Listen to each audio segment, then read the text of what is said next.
plus grave que vous ne l'imaginez. C'est un crime contre l'humanité, ce qui se passe à la faculté de médecine de Douala. Et je parie que ce n'est peut-être qu'à la faculté de médecine de Douala. Vous avez beaucoup de médecins là qui sont dehors aujourd'hui, qui sont sortis, qui ne sont pas des médecins. Ça se pose un problème. Est-ce que vous savez qu'à la faculté de médecine de Douala, je suis enseignant professeur à la faculté de médecine de Douala, est-ce que vous savez que le taux d'absentéisme des étudiants frise les 80%? C'est-à-dire que dans une promotion de 100 étudiants, quand vous avez 20 qui viennent à votre cours, vous êtes content. Et ça, c'est pour tous les cours, tous les enseignements, tous les enseignants. C'est comme ça là que ça se passe. Et à la fin de cette année d'études, l'étudiant reçoit quand même son diplôme. Vous vous demandez comment est-ce qu'il a fait. Oui, mais c'est vous qui les évaluez, professeur. Alors, c'est nous qui les évaluons, mais le problème c'est que ce n'est pas forcément l'enseignant qui décide. Et vous connaissez que moi, je n'ai pas ma langue dans la poche. Et dans le forum des enseignants, je le répète tout le temps. Déjà, les enseignants sont silencieux. Ils sont silencieux parce qu'ils ont peur. Ils ont peur de leur carrière. Ils ont peur de dire que oui, monsieur le doyen, ça, ce n'est pas normal. Mais peur de quoi? Vous avez des étudiants qui ne viennent pas à l'école, qui ne prennent pas des cours, à qui on va confier des vies demain et qui n'ont pas le niveau. Et vous dites que les enseignants ont peur de le dénoncer? Alors, je vous dis, je répète encore, les enseignants ont peur de dénoncer.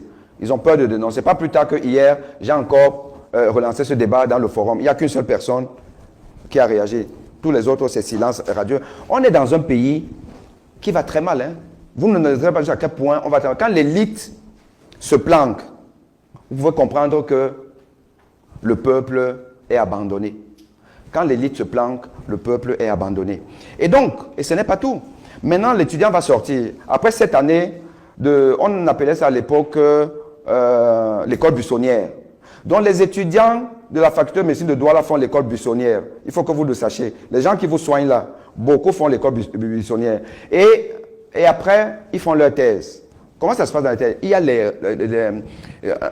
une circulaire du ministre de la Santé, de l'enseignement supérieur qui réglemente le nombre de thèses par directeur de thèse, donc l'encadrement d'un étudiant. Parce que la thèse, c'est ça qui sanctionne le parcours d'un étudiant et qui l'initie un peu à la recherche. Parce qu'on ne peut pas faire la médecine sans la recherche.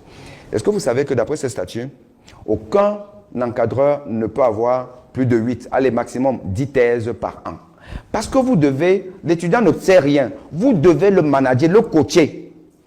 Et vous ne pouvez pas, avec toutes les autres charges, encadrer plus de 10 thèses. Et encore que souvent, beaucoup ont aussi des thèses qui à Bafoussam, qui à Yaoundé, qui à Banganté et autres. Les gens donc se retrouvent avec 10 thèses. Donc déjà dans une même faculté, avoir plus de 10 thèses, ce n'est pas normal. Est-ce que vous savez qu'à la faculté de médecine de Douala, depuis des années, il y a une mafia de thèses qui fait que vous avez des enseignants qui ont 15, 20 thèses, pendant que d'autres ont peut-être 2 ou même pas de thèse. Et ça doit être régulé par le doyen de la faculté, qui refuse de le faire depuis.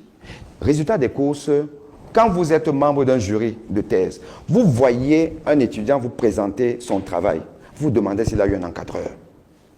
Et il va sortir médecin. Non seulement il a fait l'école buissonnière, et que même dans les stages à l'hôpital, un coup il vient, un coup il ne vient pas. Il ne va jamais au cours magistraux à la faculté. Donc il ne connaît pas grand-chose, mais il va sortir diplômé. Et c'est lui qui va vous soigner, qui va me soigner. Mais professeur Boni, ce que vous décrivez est extrêmement grave. Vous savez pas dans le dos. Alors, je vais vous dire, je vous fais maintenant un scoop. Ma deuxième lettre, j'accuse au président de la République, c'est sur ce sujet-là.